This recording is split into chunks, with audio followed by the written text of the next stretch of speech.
Welcome back learners. आज के इस वीडियो में मैं आपको बोरोड फंड के कुछ सोर्सेज के बारे में बताऊंगी। इस वीडियो में जो हम सोर्सेज की बात करेंगे वो है debentures, loan from financial institution और लोन फ्रॉम बैंक।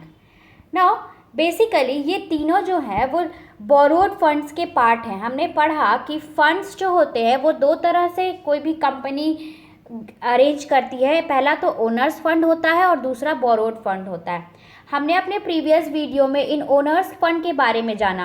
आज की इस वीडियो में हम debenture, loan from financial institution और लोन फ्रॉम बैंक, इन तीन सोर्सेज के बारे में जानेंगे कि किस तरह से एक कंपनी इन तीन सोर्सेज के ज़रिए अपने फंड्स को रेज करती है, अपने फंड्स को इकट्ठा करती है या बढ़ाती है। जैसा कि नाम है इसका बोरोड फंड, इससे ये क्लियर हो जा रहा है कि ये किसी ना किसी से कहीं ना कहीं से बोरो किया जा रहा है, माने लिया जा रहा है, चाहे वो बैंक हो या फिर जनरल पब्लिक हो या कोई फाइनेंशियल इंस्टीट्यूशन हो।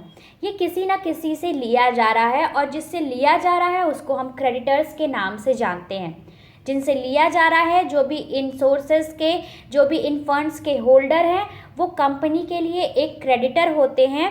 एक उनका जो भी ये इस तरीके से जो भी कंपनी फंड रेज करती है वो क्या करती है, वो अपने एक्सपेंसेस को बढ़ाती है, अपने खर्चे को बढ़ाती है, क्योंकि ये सारे जो होल्डर्स होते हैं, इन फंड्स के जो होल्डर्स होते हैं वो कंपनी के क्रेडिटर्स होते हैं, उनको उनके पैसे लौटाने होते हैं।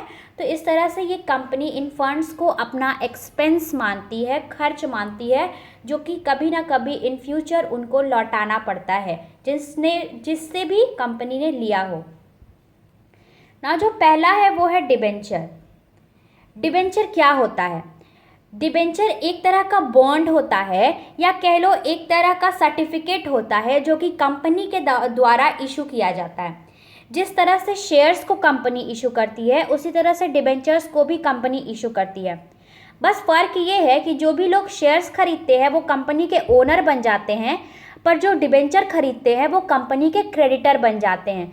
एक तरह से कह लो कि उन्होंने डिबेंचर के वे में कंपनी को लोन दिया होता है, कंपनी उनसे लोन ली होती है, जिसपे कि उनको एक फिक्स्ड रेट ऑफ इंटरेस्ट पे करना होता है। कंपनी को डिबेंचर्स पे फिक्स्ड रेट ऑफ इंटरेस्ट पे करना होता है। जैसे शेयर्स पे कंपनी डिविडेंड इशू करती है, उस तरह से डिबेंचर्स पे कंपनी को रेट पे करना पड़ता है, रेट ऑफ इंटरेस्ट पे करना पड़ता है, जो कि रेगुलर होता है एक पर्टिकुलर पीरियड के बाद, चाहे वो हाफ ईयरली हो या ईयरली हो, कंपनी को डिबेंचर्स का इंटरेस्ट पे करना होता है। It is issued against charge of fixed assets of company. और बेसिकली इसमें क्या होता है कि कंपनी को कुछ फिक्स्ड एसेट्स इसके अगेंस्ट करने पड़ते हैं, जिनके अगेंस्ट वो कर्ज लेती है जनरल पब्लिक से डिबेंचर के रूप में, paid back on expiry of fixed period of time. और जब एक पर्टिकुलर पीरियड ऑफ टाइम के बाद जब इस डिबेंचर का जो भी बॉन्ड है, जो भी स्पेसिफिक पीरियड है वो ख़त्म हो जाता है, तो फिर उस समय कंपनी जितने भी पैसे ली हुई होती है प्लस साथ ही साथ उसका इंटरेस्ट वो पे करती है। known as creditorship securities because debenture holders are known as the creditors of the company। चूँकि डिबेंचर होल्डर्स कंपनी के क्रेडिटर्स भी कहलाते हैं, जिस वजह से क्या होता है कि इनको क्रेडिटरशिप सिक्योरिटीज़ के नाम से भी जाना जाता है। क्यों? क्योंकि ये कंपनी के लिए एक क्रेडिट होता है, एक कर्ज होता है, एक खर्च होती है, एक्सपेंस होती है, जो कि कंपनी को कुछ समय के बाद फ्यूचर में इन्हें लौटाना पड़ता है, वापस करना पड़ता है। They are a certificate of डेप्ट। ये एक तरह का डेप्ट का सर्टिफिकेट होता है या कह लो लोन का सर्टिफिकेट होता है। This certificate is issued under the company seal and is known as debenture deed. और ये जो डेप्ट लोन का जो सर्टिफिकेट होता है उस पर कंपनी की सील होती है, जो भी कंपनी इशू कर रही है डिबेंचर उसकी सील होती है, और इसको डीड को या डिबेंचर बॉन्ड को हम डिबेंचर डीड के नाम से जानते हैं। जो सेकेंड वन है वो है लोन फ्रॉम बैंक्स। जब इंडिया का इकॉनमी सेटअप हो रहा था तो गवर्नमेंट ने कुछ बैंक्स का सेटअप किया जिनके ज़रिए कोई भी कंपनी फंड्स को रेज कर सकती है in the form of loan. वो क्या करेगी, बैंक से लोन ले लेगी और इस तरह से वो अपने फंड्स को एक्सपैंड कर सकती है, बढ़ा सकती है। बैंक कभी भी लोन दे सकती है। आज हम अपने खुद से भी रिलेट करें तो क्या हम देखते हैं आए दिन बैंक वालों का फ़ोन आते रहता है कि आप ये लोन ले लीजिए, आप ये लोन ले लीजिए। तो बैंक जो है वो लोन देने के लिए हमेशा तैयार होती है। तो इस तरह से कंपनी के लिए भी आसान हो जाता है, जब भी उसको लोन चाहिए होता है तो वो बैंक्स को अप्रोच करती है, वो उनके पास जाती है और उनसे लोन ले सकती है और इस तरह से वो अपने फंड को रेज कर सकती है।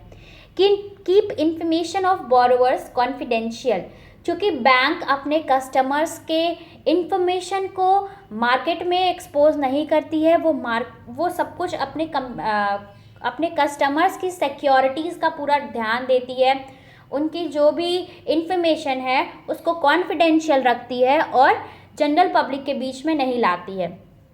Very flexible as the amount of credit may be increased और डिक्रीज्ड, बैंक से हम जो भी क्रेडिट लेते हैं वो हम जब चाहे उसको बढ़ा और घटा सकते हैं। जैसे हमने अगर लोन लिया होता है बैंक से, तो ऐसा कई बार होता है कि हमें देना तो मंथली बेसिस पे होता है, बट अगर हमारे पास पैसा हो तो हम उसको जल्दी दे करके भी निपट लेते हैं अपने खर्च से। तो क्या होता है, इस तरह से जो भी अमाउंट होता है क्रेडिट का वो बहुत ही फ्लेक्सिबल होता है। बैंक से अगर हम लोन लेते हैं तो वो छोटा भी हो सकता है और बहुत बड़ा अमाउंट भी हो सकता है। बैंक किसी भी तरह का प्रॉस्पेक्टस इशू नहीं करती है। जैसे डिबेंचर्स में हमने देखा कि कंपनी जो होती है वो एक तरह का प्रॉस्पेक्टस इशू करती है, डिबेंचर डीड जिसको हम कहते हैं वो इशू करती है, बट बैंक के केस में ऐसा कुछ नहीं होता है, किसी भी तरह का कोई भी प्रॉस्पेक्टस इशू नहीं किया जाता है। बैंक जो लोन देती है वो generally short period of time के लिए देती है, बहुत ज़्यादा लंबे समय के लिए लोन नहीं देती है bank. It makes detail investigation of company affairs, bank वाले क्या करते हैं, किसी भी कंपनी को लोन देने के पहले उनका डिटेल इन्वेस्टिगेशन करते हैं कि वेदर ये कंपनी लोन चुकाने के पोजीशन में है या नहीं, और साथ ही साथ वो कंपनी की पूरी डिटेल इन्फॉर्मेशन भी मांगते हैं, कुछ अगेंस्ट चार्ज भी रखते हैं जिसके बेसिस पे वो कंपनी को लोन प्रोवाइड करते हैं ना। जो आज का लास्ट टॉपिक है वो है loan from financial institution. Independence के बाद क्या हुआ, जब बैंक सेटअप हुए तो उसके बाद गवर्नमेंट को ऐसा लगा कि सिर्फ बैंक से ही नहीं हो पाएगा, कुछ ऐसे इंस्टीट्यूशंस भी होने चाहिए, कुछ ऐसी एजेंसीज भी होनी चाहिए जिनके ज़रिए कोई भी कंपनी लोन ले सके। तो फिर क्या हुआ, कुछ फाइनेंशियल इंस्टीट्यूशन सेटअप हुआ इंडिया में, जैसे LIC है, बजाज फिन सर्विस है या रिलायंस है, फिर मुथूट फाइनेंस। इस तरह की जितने भी हम एजेंसी है, जितनी भी फाइनेंशियल इंस्टीट्यूशंस के नाम सुनते हैं, ये क्या करती हैं, ये फंड रेज करती हैं, ये लोन देती हैं अदर कंपनीज़ को। इसमें मीडियम टर्म और लॉन्ग टर्म फाइनेंस दोनों मिल जाता है, एक रीजनेबल इंटरेस्ट इस पर चार्ज किया जाता है। Often subscribe to shares and debentures of the company. अगर कभी कभी क्या होता है कि ये कंपनी जिस कंपनी को लोन दी होती है उसी कंपनी के कभी कभी वो शेयर्स भी खरीद लेती है या डिबेंचर्स भी खरीद लेती है, तो वो डिबेंचर्स के फॉर्म में भी लोन देती है और शेयर्स खरीद करके उन कंपनी के ओनर भी बन जाती है, उस कंपनी का ओनर बन जाती है। जिस वजह से क्या होता है कभी कभी कि बहुत से रिस्ट्रिक्शंस पुट होने लगते हैं कि अपने हिसाब से डिविडेंड तय कर लेती हैं कि इनको क्या डिविडेंड चाहिए शेयर्स पे, अगर इन्होंने शेयर्स खरीद लिया उस कंपनी का। तो साथ ही साथ अब ओनर बन गई हैं तो वोटिंग राइट्स भी इनको मिल जाएगा, शेयर्स खरीद लिया इन्होंने तो वोटिंग राइट्स पे मिल जाएगा।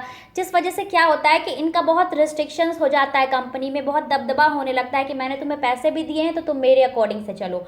तो कंपनी हर बार इस चीज़ को प्रेफर नहीं करती है, हालांकि बहुत ज़्यादा भी नहीं होता है, बट ज़्यादा पैसा लेने के लिए फाइनेंशियल इंस्टीट्यूशंस का ही सहारा लेना पड़ता है। एक टाइम के बाद बैंक जो है वो अपना लिमिट सेट कर देती है और उससे ज़्यादा पैसा नहीं प्रोवाइड कर पाती है। प्रोवाइड लोन गारंटी, लोन की गारंटी मिलती है।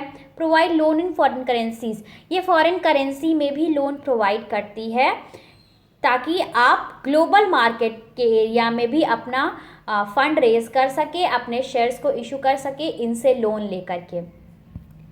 तो आज की वीडियो में हमने 3 टॉपिक को डिस्कस किया, डिबेंचर्स, लोन फ्रॉम बैंक और लोन फ्रॉम फाइनेंशियल इंस्टीट्यूशन। अगर आपको मेरी वीडियो अच्छी लगी हो तो प्लीज़ मेरे वीडियो को लाइक करना और मेरे चैनल को सब्सक्राइब करना। Thank you.